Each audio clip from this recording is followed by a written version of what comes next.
This is Marketing Jam, a show featuring the brightest minds in marketing. Brought to you by Canada Post. Head to canadapost.ca/insight podcast for ideas to add value to your marketing. Hi everyone, welcome to another episode of Marketing Jam. Thank you for joining us this week. I am so excited to bring on a brilliant thought leader, someone who we're going to dig into some ideas, some thinking about all things marketing and what he's hearing, what he's seeing. And so this is a special edition. We are actually welcomed into Jed's home. So thank you for joining us here. So Jed, why don't you tell us how you got started and how you got into the work you do? Sure. Essentially, I've spent time in pure play marketing, media, and tech. So studied philosophy in undergrad, worked for a little while, went back to business school, and I decided that I wanted to go into marketing, and all roads pointed to packaged goods as a good starting place. So I got very, very lucky, and I spent 4 years working at Procter & Gamble, and I think it was essentially a second MBA. I was grateful. I met some wonderful people, folks that are still friends today, sort of learned the discipline of marketing, got trained on, really how to develop good core marketing strategies, learned all about brands, brand hierarchies, brand equity. After that, again, I got lucky, spent some time in the internet space. So back when AOL was still around, they were a dial-up internet access company. Wow. Yeah, long time ago. I'm old, I'm boring, I'm a dinosaur. So we're going to cover a lot of decades here. And then got to cut my teeth on internet subscription products, internet software, browsers, instant messaging, email, all that kind of stuff, which was great. Netscape with the little lighthouse? Yeah. I worked on Netscape, and we'll come full circle when we talk about Microsoft in a little while. But yes, worked on Netscape and all those products. And then, as I was thinking about my marketing career, had worked client side, but in a different sort of industry. And I thought, wouldn't it be great to work agency side to learn sort of what it was like to service difficult clients like myself? And so spent a number of years working at a couple of agencies doing loyalty and permission marketing. So they weren't creative agencies, they weren't media agencies per se, but they had a niche in loyalty and permission-based marketing. So think email, all that kind of stuff, which was great because we'll kind of come around to that subject later in today's conversation. Had always wanted to work in entertainment. Again, got really lucky and was part of the launch of MTV, the television station that is owned by CTV Television, what is now called Bell Media. And that was just an amazing ride. We put TV shows online for the first time. We put TV shows on iTunes, video on demand. And then we did a whole bunch of other stuff within the company. Like we streamed, live hockey for the first time with the World Juniors, if you follow sports. And we did all these other really amazing things, including selling some of the first pre-roll video ads, which was really exciting. Basically, we broke television. And then after that, was very fortunate and was part of the group that relaunched the search engine business at Microsoft called Bing. And so back to some of the AOL roots, and I worked on, and really I was so fascinated by search within the marketing ecosystem, like within the consumer journey. When I was at AOL, we had partnered with Google in the early days. So this was a chance to learn about search from the inside out. So did that, and then concluded in 2011 that I was unemployable. And so I started my own company called Tapped Mobile. Nice. And ran that for 7 years. And essentially we were all things mobile. We were a go-to for people because we were smart, strategic, worked hard, really sort of honest. We published the largest mobile study in Canada for about 3 years in a row. So that sort of gave us data so as to help clients understand how Canadians were using mobile phones. And then we got acquired in 2018 by a company called EQ Works based here in Toronto. Yeah. And EQ Works were all about helping brands use location to essentially map the consumer journey. So if you think about understanding where a consumer goes in the physical world, using that to both inform and create strategy, and then ultimately deliver beautiful creative that sort of connects with consumers and drives a business result like a store visit, an app download, or some business building metric. It's really the power of our data and the software that we've built in order to do some of the best consumer journey mapping end to end for brands in Canada. So that's our current company. So EQ works. So I have a iPhone and I'm with Rogers. Yeah. So how would you know what I like essentially did yesterday? And are you getting the data from Rogers? Or are you getting it from like a third party, or how does that work? Yeah, so it's a great question. I mean, I think the first and most important thing is all the data that we use is PII compliant, so privacy compliant. We are compliant with all of the global privacy laws, both here in Canada and elsewhere. It's primarily from what is called SDK, or software development kit data. So it's anonymized data that is aggregated at a national level through a myriad of different partners. Some of them are data partners, some of them are publishing partners. And through that, we've been able to develop a tool that is really impressive, and our CTO gets all the credit, but it's essentially a tool that has all these data layers that would allow you or one of your clients to build basically a custom audience segment, and then go out and message them or understand sort of their movement patterns, again, at an aggregate level, in order to kind of do, regional and even national marketing more effectively. Wow. And so from a user and someone maybe who's watching the show with their iPhone, on the phone, when it says, let the app use my location, even when I'm not in the app, that would be part of where you're getting some info. Yeah. So it's all permission-based, privacy client. I mean, what I've always believed as a marketer is that there needs to be a mutual exchange of value between the brand and the individual. I mean, at the most rudimentary level, most apps are free because you get to enjoy them. So most ads monetize their audience through advertising. I personally believe that if a brand wants to target me knowing that I go to a particular sports store every week, I'm okay with that.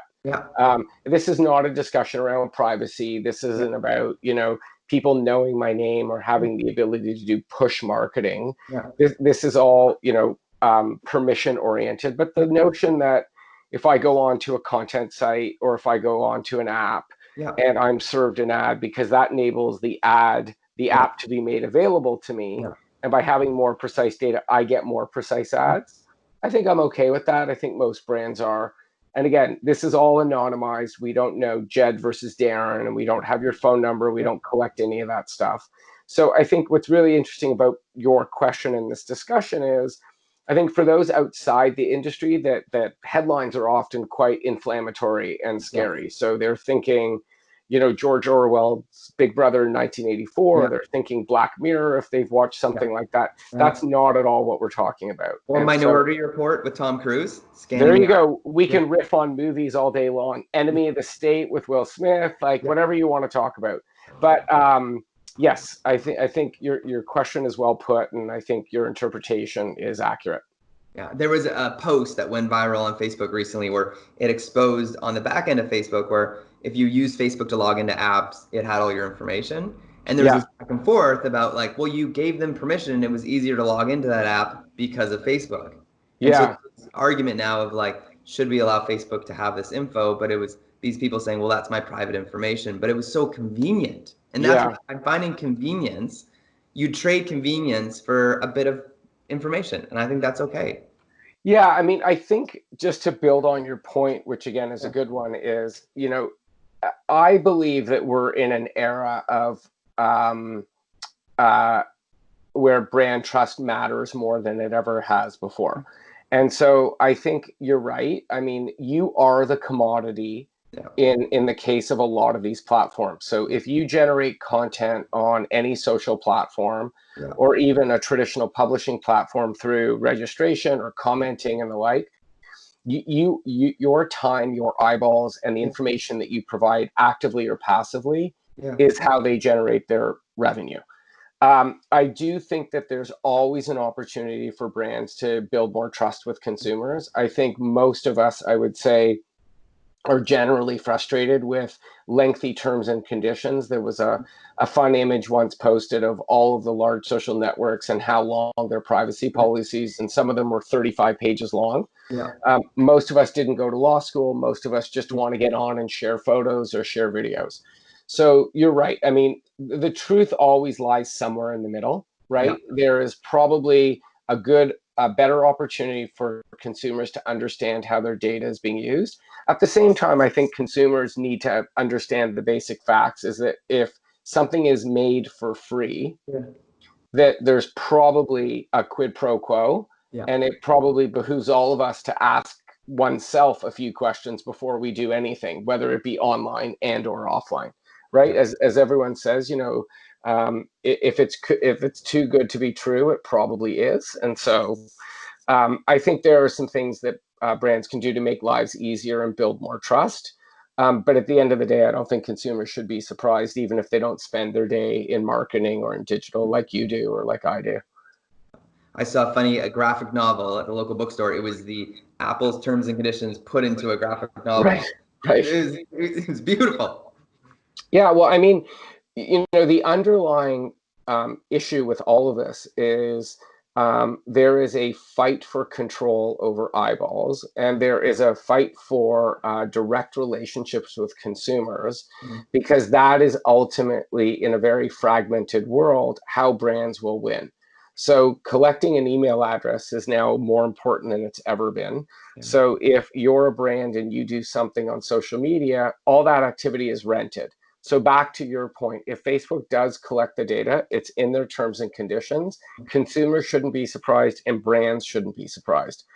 The message to brands is you need to really understand your customer or your consumer. So be it B2B or B2C, and folks use those two terms interchangeably. And you need to own a direct relationship. So whether that's a traditional mailing list where you can send something to their home, whether it's a physical address so you can visit them, whether it is email so you can communicate with them, or a phone number or someone's Skype address like we're doing today, that is ultimately the path of least resistance and how one builds a strong brand, because you can have a direct conversation with the individual who's buying your product or service. Jed, I like what you said there. You said you're renting space when you talk about Facebook and social media channels. Can you talk more about that? What does that mean for brands and agencies? Well, they own the product, so they're free to change the product at will. So if they want to stop accepting posts beyond a certain character count, or if they want to discontinue Android, or they don't want to support an old operating system, that's their right. So anytime you run a business on someone else's platform, you are reliant on those platforms being consistent with your own business strategy. The second point is all the data that's generated on these platforms belongs to the platform and not to the individual running the program. So again, if we were to contrast that, my company has historically run its own events. We rent a space, we figure out something valuable to talk about, we invite people. I own the experience end to end. I can stand up on stage, I can invite guests, I can take questions from the crowd. And so that's an experience that we own end to end. So that is really the second point, is that if brands want to make the most out of their marketing dollars, if they want to drive the best business results in the most efficient manner, the best way to do it is by having a one-to-one relationship with the customer. And the best way to do that is to own the channel of communication. Wow. That's really great insight. I heard an interview with a founder of Sevenly, this shirt company, where he said when the Facebook algorithm changed, his whole business went sideways because they didn't have an alternative method for marketing. They were just playing off the original, Facebook algorithm, and which benefited them at the time. But then when it switched, their business, they took like almost 100%, almost a 50% dive down into sales. Right. So whether you're an optimist or a pessimist, the optimist would say, great, they had a good run. The beauty of these platforms is they aggregate audiences for you. They make targeting available. But what it likely means is that you're paying for that access either now and or later. The pessimist would say, wow, their whole business went down. Isn't that really bad? But I mean, I think unless one has a crystal ball, or unless one has a direct relationship with some of these large platform companies, which some companies do because they've got material partnerships.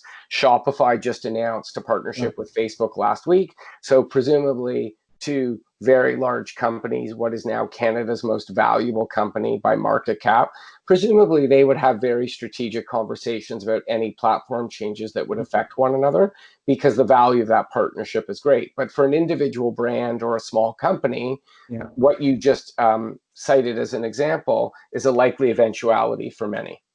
Wow. So email marketing and growing an email list, any tips or kind of trends that you're seeing happening with that, or are people catching on to that? Well, I mean, I could sort of turn the question around. Yeah. If you were to email someone and they were to email you back, why would they email you back? Probably because you said something of value. Maybe you said something that was intriguing. If you think of any email that you subscribe to, it could be, a service that you pay for and they update you on their programming. So it could be Netflix or Spotify. It could be your local newspaper or a tech publication. Why do you subscribe? There's a mutual exchange of value. You're giving your email so that you expect something in return. And I'm not suggesting that any of this stuff is easy. It would be the equivalent of saying, like, well, what makes a good podcast? Like, why are you doing this? Like, it's a little bit of art and science. You hack it, you say, oh, wow, I did this one interview and that went really well. So why don't I try that? I used video instead of just audio and I seem to get better engagement. I mean, really, if someone is going to give you their email address or their time, they presumably are getting something out of it. So whatever business you're in, you have to figure out, what value looks like. When we ran our business, we did email marketing, but we only emailed people when we deemed that we had something of value to share. So we didn't commit to sending an email every week. We didn't commit to sending an email every month. When we had a product update, when we thought there was an opportunity to help people. And so when we sent out emails, we would get email open rates between 20 and 30%, which is very, very high. So standard email open rates are usually in the low double digits, and we were getting 20 to 30%. That was proof positive that people were willing to listen to us, and they would open up the email because they knew we had something to say. And the only reason why we did it was we wanted to generate more revenue. So we looked at the open rates, and then we looked at the number of conversations that came out of that, and then ultimately the sales that were generated. And that's really what marketing is all about. It's very, very crass to say, but the job of marketing is to sell more stuff and make more money. You can talk about engagement, you can talk about brand health, and you can talk about awareness, be it aided or unaided, all that kind of stuff. You can talk about marketing automation in your funnel. Bottom line is, marketing is designed to elevate a brand in the mind of a consumer or of a customer, so that friction is removed, so that when they go to the shelf or they go online or they pick up the phone or they turn on their TV, it's habit that leads them to basically take action. And once people do that, they're deemed to be loyal, which means you nurture them and you don't have to spend nearly as much money. Therefore, you are more profitable. That's marketing. So you mentioned getting data and finding the right people, and then you also mentioned renting lists to mail stuff. Where have you seen kind of your company, what you guys do with the data, correlate to offline mailings?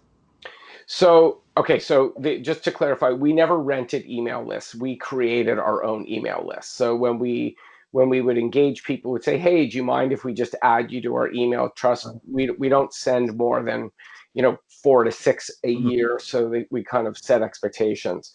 So back to your question, did you want me to expand on online and offline? What is the mailing? You mentioned that you can you can go to Canada Post and rent a mail list. So what does that look like? Like, when you get some sort of data set from your company, and you can then send like a postcard to this audience that have been to like Sephora and Victoria's Secret. So the work that we do at our company is really end to end. I'll answer your question in two parts. The first is, we have data on 18.5 million Canadians.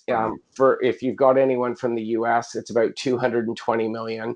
And so we can understand people that are loyal Walmart shoppers or Loblaw shoppers or Real Canadian Superstore, or, I'm trying to use some Western examples like Earl's, or they go to Whistler regularly, whatever it looks like.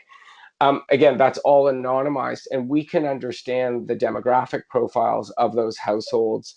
We have data on, whether they live in homes or apartments, and are they family members, and what kind of vehicle do they drive, and that helps build a digital persona. Yeah.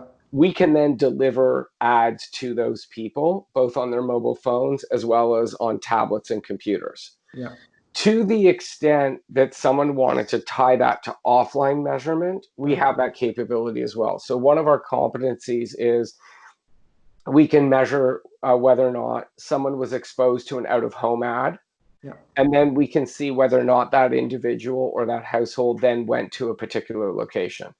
So if someone drove by an ad for, let's say, a product at Lowe's or Home Depot or Canadian Tire, we can measure whether or not exposure to that out-of-home ad drove someone to a store. Again, the job of marketing is to sell more stuff and make more money. One of the biggest challenges that's plagued marketers for decades is, I know my marketing works, I just don't know which half. And so what we're able to do is measure real world or physical activity and then translate that into a business building metric. On the flyers, we've done work for some companies where they'll do flyer drops, either at the FSA level, which is the first 3 digits of the postal code, and or the full postal code. Okay. And so we can take all of those regions and all of those pockets and then understand what were the activities of the households in those areas back to some real world KPI, and then in reverse. So for example, if we wanted to measure people that had gone to the Calgary Stampede, and then by way of let's say a brand that had sponsored that, they wanted to measure all the people from the Stampede that then subsequently went to their establishment, we could do that. Why would they care? Well, they want to know whether or not sponsoring the Stampede is a good idea. Or let's say you did sampling at Whistler. We could understand, did people actually go to Liquor Depot or Wine and Beyond, or did they go to some other Western retailer? So the data unto itself is only part of it. It's really interesting, it's complex, it's rich, but taking that data and then be able to action and measure what your marketing tactics are doing, that's really where the 1 + 1 = 3, because you can do something on a piece of paper, but if you can't action it in the real world, it's just not that valuable. It becomes a PowerPoint deck that no one ever reads. But if you can say, geez, these are my most loyal customers, or these are my at-risk customers, or I want to go after switchers, the people that shop at my brand as well as a competitor's, because I think that's where I'll be most successful. So if you Darian, if you have your favorite coffee shop that you go 7 days a week, it's probably not the best idea that if I own a coffee shop, I'm going to try to switch you over, because you probably have a whole bunch of reasons. Maybe it's a family member that works there. Maybe they've got your favorite, cookie or muffin or roast, whatever. Who knows? Maybe could even be on the right side of the street. Yes. And so most brands right now are stuck with the following reality. They've got to either steal share, which is really, really expensive, or they have to cut costs. And certainly given all that's happened in the world over the last 2.5 months, cutting costs is a reality. So if you think like a marketer and you're like, listen, my job is to sell more stuff, make more money, and generate a profitable business, the first question I'm going to want to know is, where should I spend my money and where should I cut my money? Where am I getting the best results? That's where we come in. So we can use data, which is tied to probably the most important and the most personal device in your life, which is the phone. If I asked you for your phone, you'd probably say why, or you'd probably say never, because it's got your camera, your banking, your email, your contact list, all this really personal stuff. But when anonymized, it provides a rich picture into a lot of consumer trends and a lot of behaviors. Wow. So if I was a brand, and whether I'm a charity or a brand trying to reach a certain kind of economic level of person, let's say I want to do a fundraising campaign or I have a high-end product, we could go to your company and say, hey, we're like the most affluent Canadians who own pets. And you could give me those postal codes, and then I can go to Canada Post and kind of rent those postal codes essentially and send like a smart mail piece, addressed ad mail piece to those addresses. Yeah, you could. I think the two things that I would layer on that is you'd work with us to actually do digital delivery of ads and not just physical mailers. Why? Because we could tell you if those households actually went to the charity's website or to the store's website and converted. So that's a reason Very why. true. So while I do the mailing piece, you on the back end. So it's just, you're not just giving us data, which there's companies that do that. You're holding my offline campaigns, my out of home accountable to some degree. Yeah, we can measure your whole marketing mix. And then if you did choose to do a mailer with Canada Post, what you could do is you could tell us all of the postal codes that got drops, Yeah. and then we could measure the activity of those people back to some physical destination or even an online destination. That's incredible. So it's a marketing attribution to a very fine point. Correct. Yeah. Wow. So what I need to ask, are people jumping at this? Are they aware that this exists? Because I think for so long that I love that quote. It's like John Wanamaker, right? I know I just 50%. I don't know which 50% it is. So are you seeing people starting to come to you now to say like, man, I'm tired of the waste. I'm tired of the throwing stuff to the wind. Yeah, so the answer is yes. I think it's worthwhile sort of, diving in a little bit and sort of addressing the why. I mean, I think you eloquently said, the first is people just want to know what's working. You use the word accountable. Yeah. People want to hold the medium or the media accountable, not so much the players and the people and all that sort of stuff. So yeah, I just want to know what's working. Because I think, I've been doing this for quite some time, and generally speaking, folks' attitudes is, listen, if it's working, I'll just keep spending because theoretically I'm making money. Yeah. And if it's not working, I just want to stop. So we believe that media should always function as research. If you're in the marketing seat, if you're running your business and you're guiding marketers or guiding businesses, your best foot forward is to say, listen, this is what we're going to do because we think this is the best thing to do. Mm-hmm. And at minimum, once we're done, we're going to learn something. That's the beautiful part about working with us and working with digital, is that there's always breadcrumbs afterwards. There's always evidence so as to learn from it. If you do, and I think this is one of the challenges of traditional media companies, although we work with a lot of them, is the measurement was always the difficult part. Yes, always. So first point, as you said, they want to hold their various channels accountable. The second is we generate insights. Yeah. And so the powerful part of it, so back to the example that you had said, if you want to reach wealthy households with pets, well, we can layer on other variables, and perhaps there's like a nugget that wasn't otherwise revealed. And again, that's the beauty of A/B testing. So whether you run, DRTV or digital marketing, or whether you run experiential, should always be running some form of an A/B test. So did this script work better than this script? Like if you go canvassing down a road, is there a difference in, who knows what, the script that you use one side of the street versus the other, that kind of stuff. So you should always be learning. The beauty of digital and the beauty of what we do is that you can always optimize.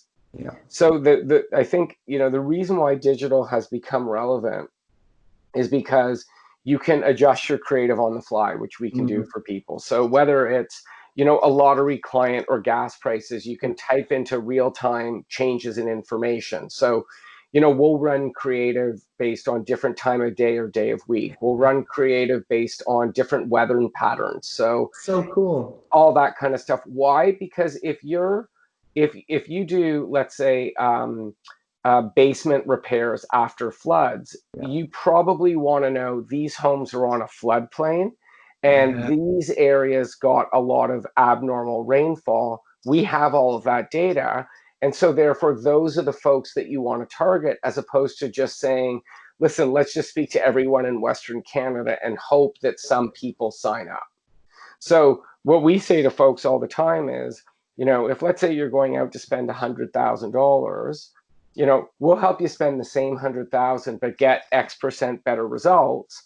Or alternatively, go spend 80,000, get the same results as you would have spent for 100,000, and now you've got 20,000 to go fund a pet project. You have 20,000 to go kickstart that new initiative. You have 20,000 to go, spend on a underperforming business unit or product line and all of that. And that's that's really what good agencies and good partners do, is they treat the money like their own, and they are always working to see, hey, can I find some piece of information that makes me a bit smarter today than I was yesterday? And I think for those who are tuning in now or on demand, the bottom line is folks who are curious, who challenge the status quo, who realize that as long as I'm just a little bit better or smarter today versus yesterday, that's really what I think drives success for a lot of people.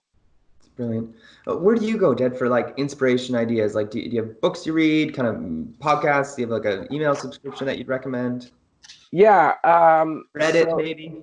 I mean, I in preparation of sort of our conversation, I broke it down to a couple things. So I am finding with the work from home structure, which is, I think, commonplace for a lot of people in Canada and around the world, I'm making a conscious effort to read more and to learn more.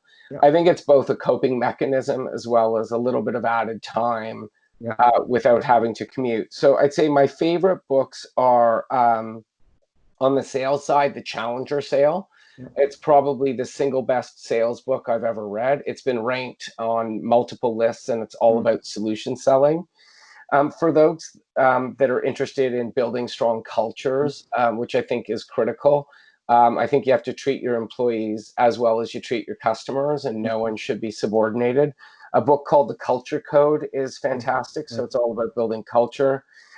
Anything written by Adam Grant. So he has a podcast. He's written the book Originals. He's got a phenomenal podcast called Work Life that I listen to whenever he releases stuff. And it's amazing. It's practical. I recently read the book Play Bigger, which is all about category design. And so the key idea there is be different, not just better. So brands that are ultimately different are those that win. So, think Apple and think other companies, even Southwest Airlines, that truly deliver a differentiated experience. Those are my favorite books. The podcast I already touched on. So anything by Adam Grant. Michael Lewis has a phenomenal one called, I believe it's Against the Rules or Against All Odds or something like that. That's really fun. You had asked me about my favorite apps. So I'd say probably LinkedIn. We subscribe to the New York Times, which is well worth it. I think in the times that we're living, I do think that folks should condition themselves to pay for content. So whatever market you're in, be it in Canada or elsewhere, you should find content that you should pay for, because I think journalism matters and content should be something that we all support. I love my mobile banking app. I love someone saying you owe me money and I could just sit there and send them. And then I do like Pocket, which is a little app that you can save articles. So it's just a good way of, if you stumble upon something, you just one click and it saves the article and it's synchronized with your desktop. You'd asked a little bit about life hacks. Should we talk about that? Please. So we're under slightly, different conditions, but when I'm typically going to the office and working, I do wear a uniform. I wear the same clothes every day. Same colored button down, same pair of jeans. I have multiple versions for those that wonder whether or not I shower. And I just love not thinking about my clothes. I just downloaded something called Mindful Browsing. It's a little plugin that prevents time wastage. So if you go to, let's say, a site where typically you waste time, I spend too much time on LinkedIn, I spend too much time on my inbox. You can basically set a list of things that you would rather be doing. So for example, if I go to LinkedIn right now, it says, do you want to stay on LinkedIn? You said you'd rather stretch. Wow. So I put in that I would rather stretch, spend time with my family, do 10 phone calls, reduce my inbox by 10. So that's kind of a fun little one. Wow. And what's that called again? Mindful Browsing. And is it free or is it a free? Yeah. Wow. And then another thing that I've done historically is set up templated responses in Gmail. So if you're sending the same type of emails over and over again, there's a whole bunch of templated responses, which are great. Just use a cloud storage link so file attachments can get put in right away. Okay. So stuff like that. Even just putting stuff in your email footer. Yeah. Links to case studies that your company does, or links to your company's social pages, just little things that are passive. So they don't require synchronous, but rather asynchronous communication. So someone, if they're interested, can just grab information. Wow. And so those are just a couple hacks. Nothing great. As I say repeatedly, all of my great ideas are stolen. I don't have any original ideas. Yeah. But those are some of the things that I use to sort of stay a little bit more productive and more sort of intellectually stimulated. So Jed, I feel like you have an incredible history, and you've seen things, and you've stood amongst giants, and you've stood on their shoulders, and you've seen kind of stuff emerge and fall and fail and collapse. What are you hoping for, and what are you excited about for this next year? What are the trends that you're kind of like, man, I am following this, and I'm excited about that? So maybe we can break it down into like two areas. One is like trends, and then the second is what I'm excited about. Yeah. So I think a couple trends that are interesting is, clearly the future of work in terms of people in place, I think is certainly a trend to watch. Yeah. My wife always says, don't qualify your responses and don't criticize yourself before you say anything. I don't have a crystal ball. Yeah. So I think for anyone that's tuning in, take everything that I say with a grain of salt and ask your own questions. But the first is, I think people in place are going to change dramatically, and that would impact work. Yeah. I think that'll impact shopping. I think that'll impact travel. I think it'll impact dining out. Yeah. So all of that, I think, is bound to change. And then related to that, how we socialize. I think e-commerce has already changed. Yeah. My take on this is slightly nuanced. Mm-hmm. I think e-commerce sucks, to be honest with you. Mm-hmm. I think it's really bad. So if you compare your experience of walking into a store and browsing different sections and maybe putting stuff together, we spoke to friends yesterday, and this is an extreme example that may not totally prove the point, but our friend's daughter loves shopping at thrift stores. She's very artsy. She loves unique t-shirts. She loves vintage. The experience, which is the thrill of the find, which would be for a brand like Winners or TJX, like, what am I going to find? Yeah. For starters, those companies are never going to put all their product online because it would never pay. Their turnover is different week in and week out.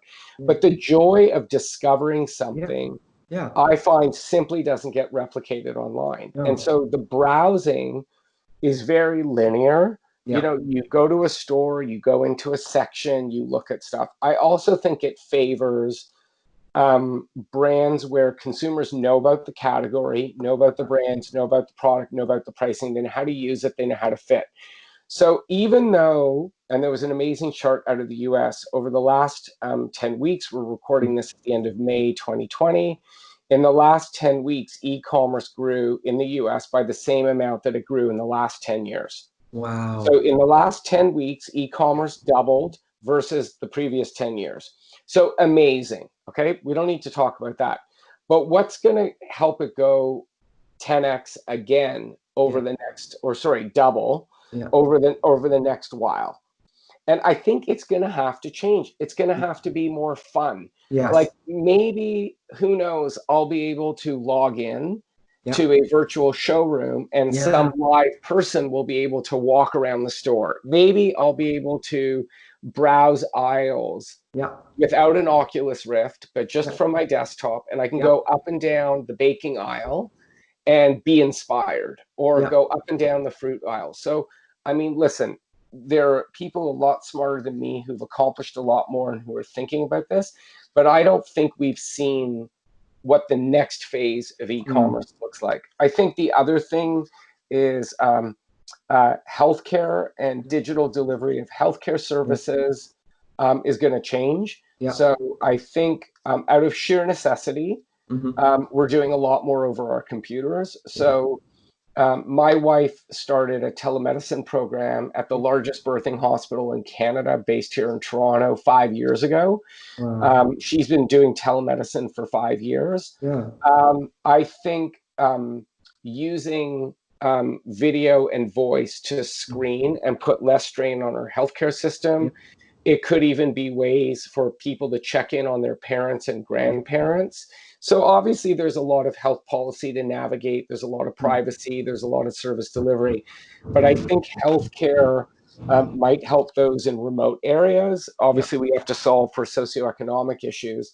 But I think healthcare, and I think the related piece to that, back to the first point around people in place, I think we're going to have to check in on people a lot more, and we're going to have to figure out a better way of keeping tabs on mental health, mental hygiene, how people are doing, how they're feeling, Yeah. because I think technology is great, Yeah. and I think digital is great, but I think we're human animals, and I think we crave, physical contact, Yeah. and I think we're going to have to monitor how digital impacts that over time. Oh, that's good. I loved your piece too about your LinkedIn notification saying, "Hey, you'd rather be stretching, being with family, making some phone calls." I love that, Jed. That's really inspiring. It sounds like an app everyone needs. It's almost like when Apple released the "How much time are you spending on your phone?" It's Yeah, like this. yeah, Wow, yeah. that's great. Jed, any last thoughts and that you want to share with listeners and viewers? No, I would just say, first off, thank you for having me. Time is precious for everyone. So you've given me your time, and for those watching, they're giving us that time. So I'm grateful. Um, no, I think I would say probably a couple things. Be hopeful. Okay.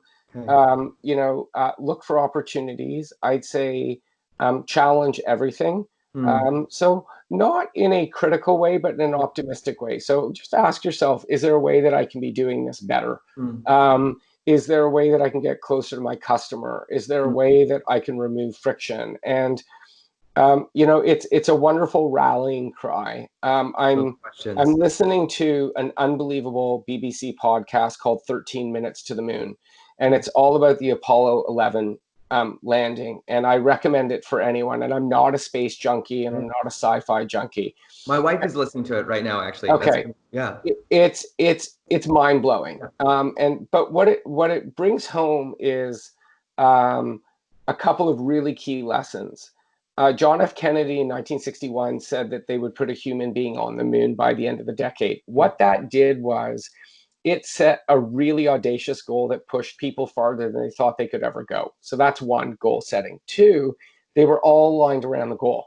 Yeah. They knew they had to get someone up into space, Yeah. land on the moon, get off the moon, and back down. And everything was rallied around that. Yeah. And for those who either listening or have listened, there were moments of, like death and despair. Yeah. Previous Apollo mission in 1967, 3 people lost their lives because a fire broke out.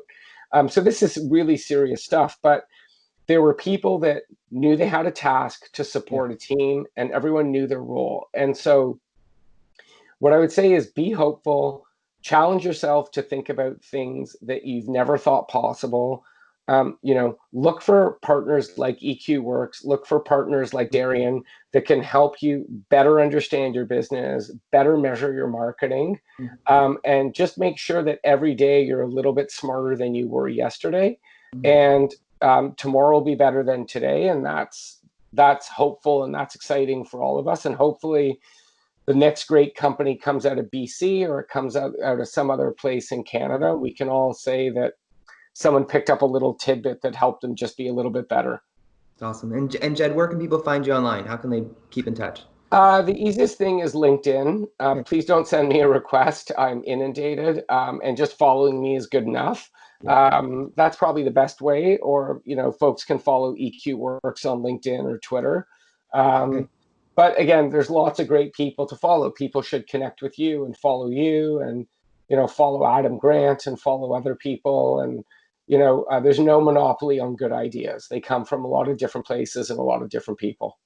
Yeah, this was great. I love those 3 questions. I actually want to write those out and put them on my wall. Those are, I feel like every company and business should be thinking about that right now, especially in a very disconnected time. So Yeah. Yeah, I mean, there's great opportunity out there. We just have to work hard to find it. So. Yeah, that's awesome. How can I create that more intimacy with our customers? Mm-hmm. Well, Jed, this was a joy. Thank you so much for giving us your time, coming on the show, sharing with this audience. Thank you, everyone, for joining us this week, and we'll see you next week on the Marketing Jam.